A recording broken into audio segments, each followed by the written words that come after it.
Hello everyone, आज का topic है अपूर्ण प्रभाविता, इनकम्प्लीट डोमिनेंस। अपूर्ण प्रभाविता मेंडल के पहले नियम प्रभाविता के नियम का खंडन करती है, यानी यह पहले नियम का अपवाद है। इस नियम के अंतर्गत F1 पीढ़ी में कोई भी लक्षण किसी लक्षण पर पूर्ण प्रभावी नहीं होता। इसमें दोनों लक्षणों के जीन आपस में मिश्रित होकर एक नए लक्षण वाला पौधा बना लेते हैं। आइए जानते हैं इसके बारे में। अपूर्ण प्रभाविता इनकम्प्लीट डोमिनेंस की खोज 1903 में कार्ल कारेंस ने की, जो कि जर्मन के वैज्ञानिक हैं, यानी जर्मन वैज्ञानिक हैं। कार्ल कारेंस ने मेंडल के नियमों को बनाने में भी अपना योगदान दिया। कार्ल कारेंस ने गुलाबास के जब लाल पुष्प वाले पौधे का संकरण श्वेत पुष्प वाले पौधे से कराया गया, तो F1 पीढ़ी में सभी गुलाबी पुष्प वाले पौधे प्राप्त हुए। और जब F1 पीढ़ी के किन्हीं दो संकर संतानों के मध्य स्वपरागण कराया गया, तो उसके F2 पीढ़ी में 25% लाल पुष्प वाले पौधे, 50% गुलाबी पुष्प वाले पौधे तथा 25% श्वेत पुष्प वाले पौधे प्राप्त हुए, जिनका फिनोटाइप तथा जीनोटाइप रेशियो आपस में बराबर था। आइए जानते हैं इसके आरेख के बारे में। तो यहाँ लाल पुष्प के लिए कैपिटल WWL लिया जा रहा है, और श्वेत पुष्प के लिए स्मॉल WW। ये हो गई जन की पीढ़ी।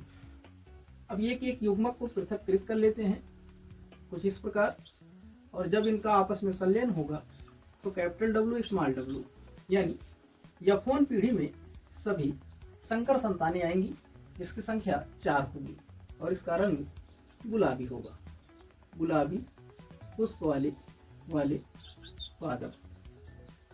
तो यहाँ पर लाल पुष्प वाले पौधे का संकरण कराया जा रहा है श्वेत पुष्प वाले पादप से, और F1 पीढ़ी में कुल 4 संकर संतानें आई, जो कि गुलाबी पुष्प देने वाली है। और जब इनमें से किन्हीं दो का स्वपरागण कराया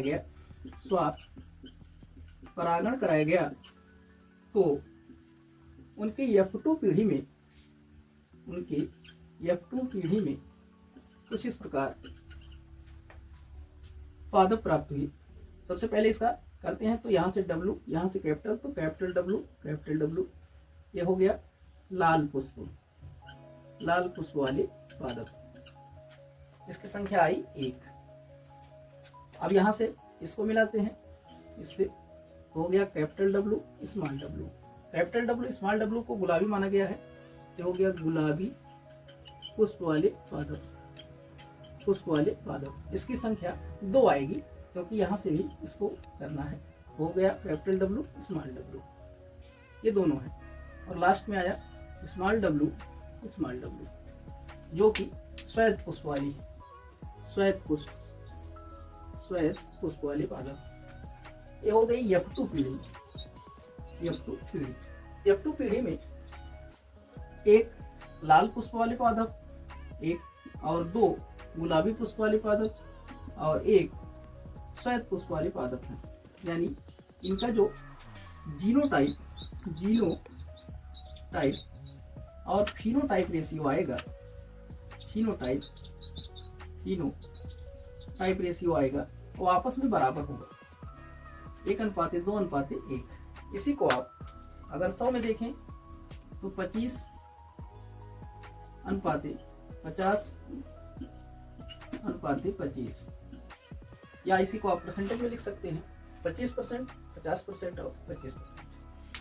तो यहाँ F2 पीढ़ी में जीनो और फिनो का अनुपात इक्वल मिलता है। ये रहा अपूर्ण प्रभाविता का नियम, जिसमें F1 पीढ़ी में ही प्रभाविता पूर्ण नहीं होती। कोई भी लक्षण किसी पर पूर्ण प्रभावी नहीं होता, बल्कि दोनों लक्षणों का एक मिश्रित लक्षण बनकर तैयार होता है।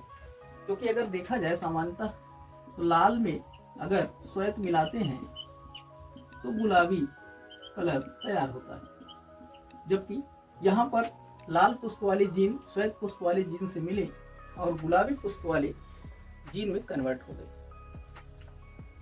Thank you for watching this video.